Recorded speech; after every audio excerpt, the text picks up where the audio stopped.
Είναι μια πολύ μεγάλη νίκη για τον Παναθηναϊκό.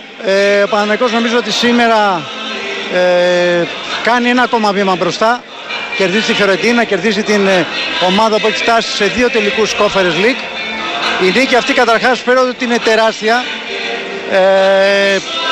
Είναι και μια νίκη που θα τη βρει μπροστά του. Δηλαδή τι εννοώ, του χρόνου στις κληρώσεις των προκριματικών θα έχει ανέβει στο ranking της UEFA και θα έχει σε αρκετούς γύρους θέσεις στους ισχυρούς.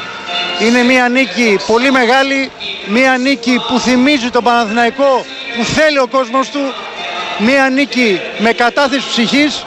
Αν εξαιρέσω ένα τρίλεπτο στο πρώτο ημίχρονο, όπου εκεί πραγματικά έπιασε, θα πω, θάλασσα τους αμυντικούς του Παναθηναϊκού, κυρίως τον Αράο, και δεν ήταν καλός ο Κότσιρας.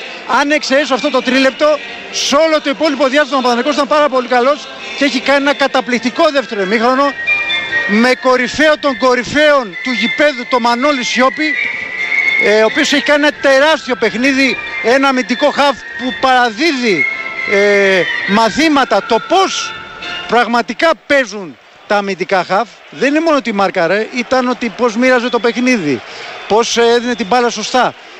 Ο Τζούρις έχει κάνει εκπληκτικό παιχνίδι, ο Σβιντέρσκι ήταν εκπληκτικός, έχει βάλει και τον γκολ. Παναθηναϊκός φτάνει και στο 3-2 δικαιωματικά στο δεύτερο ημίχρονο με το πλασέ του Τετέ. Ο Τζούρις είναι μέσα σε όλα τα γκολ. Παναθηναϊκός κάνει ένα πρώτο βήμα για την πρόκριση.